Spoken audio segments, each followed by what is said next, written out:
Hi, welcome to Bathtub. This is the old master grade, the Scott Bradfield. This is our first international bathtub of champions. It's the first time we've taken the bathtub on the road.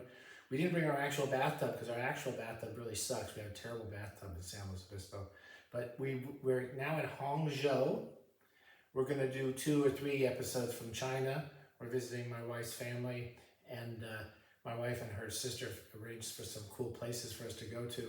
And they're connected to some of my favorite bathtub reading, which is, it's attributed to Wu Chang and The Journey to the West. It's also known as Monkey. There's been a million different versions of Monkey over the years, cartoons and manga and all sorts of stuff. But this is the original. It's the first of 4 volumes of the complete Monkey, which was published in the late 1500s in China, I believe. There's lots of debate about who actually wrote it, but the translator is a man named Anthony C. Yu, who's done a wonderful job. I've read this first volume once before, my first trip to China, and I read the wonderful Arthur Waley, very, very short version, which I really recommend to anyone who wants to get to know the stories of Monkey and the journey west and his adventures with Tripitaka, a man who brings back all these important Buddhist scriptures back from India to China. Anyway, this is the first volume. It's a beautiful set. They're not that expensive. They come from University of Chicago Press. And like I said, I've read the edited version before, the very, very, very edited version by Arthur Waley, which is available fairly cheaply in secondhand bookstores, and I think it's probably on Kindle cheap. And this one, which I bought many years ago, and as I said, read the first volume.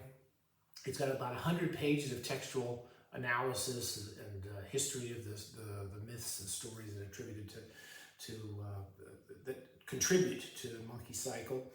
And I'll just say a few words about the first volume. About 200 pages. No, I take it back. About 100 pages into rereading this volume for the second time in the entire Monkey series. These are wonderful, wonderful books. They're just incredibly fun. They're very similar. They remind me a lot of the 1001 Nights. There's sort of a story cycle, and you can tell that these were told in oral tradition because each chapter often recounts what happened in the previous chapters to an almost unbearable degree sometimes, just like the 1001 Nights does. Anyway, this is our bathtub. We're in Hangzhou. We've done another short little film from the Monkey Hotel, which my wife and sister-in-law set up for us. And let me start a few things about it. So, as I mentioned, no one quite knows according to the introduction, which is excellent. This is we have pure spring mountain water from Hangzhou. We're taping this on a neutral, an internationally neutral bathtub. So we have actual ducks. These are internationally neutral ducks, and they're just observing the whole thing. They're kind of like peacekeeping observers of the whole process. And what can I tell you about Monkey, except that it starts off with the creation myth, the creation of the universe, and then I'll read this opening paragraph. What I will say about it is that almost every page is filled with invention, narrative invention. It really reads like a novel, with the exception of all these constant repetitions of the story cycle as it gathers. And it starts off with this complete, basically, invention of Monkey and how he comes. I'll read the first paragraph. There's this long poem about how the universe is formed, and a mountain is called the Pillar of Heaven. And on the top of that very mountain, an immortal stone, which measured 36 feet and 5 inches in height and 24 feet in circumference. The height of 36 feet and 5 inches corresponded to the 365 cyclical degrees, while the circumference of 24 feet corresponded to the 24 solar terms of the calendar. On the stone were also 9 perforations and 8 holes, which corresponded to the palaces of the 9 constellations and the 8 trigrams. Though it lacked the shade of trees on all sides, it was set off by epidendrums on the left and right. Since the creation of the world, it had been nourished for a long period by the seeds of heaven and earth and by the essences of the sun and the moon, until, quickened by divine inspiration, it became pregnant with a divine embryo. And Monkey comes to be born, and he has a few preliminary adventures. But in the course of getting to meet other monkeys and finding a place called Aeoli, which is this kind of heavenly place filled with fruit and happy monkeys, Monkey realizes he's going to die. And he says, I don't want to die. Life is just too much fun. So he goes off to look for a master. And the master is supposed to teach him all the things, teach him how to live forever. When he goes to see the master, the first thing the master says to him is, would you like to learn eternal wisdom and how to tell important events from non-important events? And Monkey says, does it have anything to do with me living forever? And the master says, no. He says, well, I don't want to learn it. So basically the monkey kind of spits in the face of all authorities, all governments. He basically spits in the face of heaven throughout the whole 4-volume cycle. And he goes on. He only works with the master so long as it does what he wants, which is to learn forever.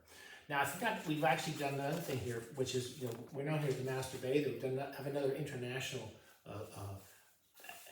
change to the whole bathtub deal, which is we have a name over here. We didn't know this, but actually in China, the Master Bather is known internationally. I'm known here as Pao Zhao. It's been written down for me because I don't know. Jiào, shòu, and that means bathing, teaching how to bathe. Doctor, I'm a doctor of bathing. So doctor of bathing. It's in case anyone asks you, you're Chinese, and you want to explain who the Master Bather is, you say Pao Zhao Jiào Shou. And that's how I'm known over here in my eternal wisdom. Now the monkey goes on. I'll give you some quick flavors of him. He goes on. He learns all these magic tricks. One of which is he can tear some of his hairs out and throw them and turn them into little monkeys. And he goes off, and everywhere he goes, all these giant, the Jade Emperor of Heaven comes, and every time they get pissed off at Monkey, he beats them up. They send all their best heavenly soldiers, and the monkey beats them all up. And eventually he gets a staff or a rod. He talks to one of these dragons into giving him a weapon. And they keep showing him weapons, and one's like 5,000 pounds. No one can lift it. And Monkey says it's too tiny. And they finally find this rod that's huge. And it's 136,000 pounds or something. And Monkey can take it and turn it any size he wants. That's the trick. And Monkey goes on, has all these adventures, and every time Heaven gets mad, they send people after him. There's one point where Heaven says, well, it strikes me as kind of an interesting Chinese version of what you do with heroes. The hero doesn't really do much good in this. He just basically causes trouble. And all of the authority figures in Heaven can't really keep control of him. But they come up with an idea which strikes me as distinctly Chinese in terms of mythology. Instead of trying to destroy him, they say, well, what we'll do is we'll give him a position in heaven. We'll co-opt him, we'll bring him up to heaven, and we'll give him a job. And they bring him up there, and they say, we really want you to come to live in heaven and be an immortal with us. And Monkey thinks that's really brilliant. I'm so cool. And he says, what should my job be? And they say, well, you can take care of the horse stables. You can clean up the horse crap and brush them. And the monkey says, that's really great. I'm really so excited. And he goes up there for a while until one of the other monkeys says, they're basically pulling your chain here. That's the worst job here in town. And so Monkey gets very angry, and he's had big battles with them. And then they bring him back, and they say, well, you don't have to. So he's always having wars with Heaven. And he goes back, and they say, well, okay, you can just come up here. Monkey says, I only want to be known as the sage of all eternity or something. I want to be the sage of heaven, the greatest person in heaven. And so the Jade Emperor says, okay, you can come up here, we'll call you a sage or whatever, and you don't have to do any work at all. You don't have to do anything. So they let him up there, and he comes up, and he's become the sage of all eternity. And they say, well, we got to give you something. He said, I should do something. So they say, well, you can guard the heavenly peaches. The heavenly peaches come every 30 or 300 years or something. And he goes to guard the peaches, and of course, as soon as he sees the peaches, he starts eating them all. And when the gods come for their party, they're all gone. The whole thing is over and over again. These continual, heaven is here for you. You can be this authority in heaven, and Monkey just kind of throws it in their face. Anyway, it's great fun. You can't help but have a good time and laugh. It's for every age, really. Certainly, the old Arthur Waley translation is worth reading, and this is my favorite. We'll be doing some more volumes on this. We're going to do the whole set of 4 volumes, hopefully in the next few weeks, and we'll be checking into you real soon. Okay, thanks for checking in. This is our first international, but you can tell everyone you were there, the first international bathing, whatever this was. Stay safe.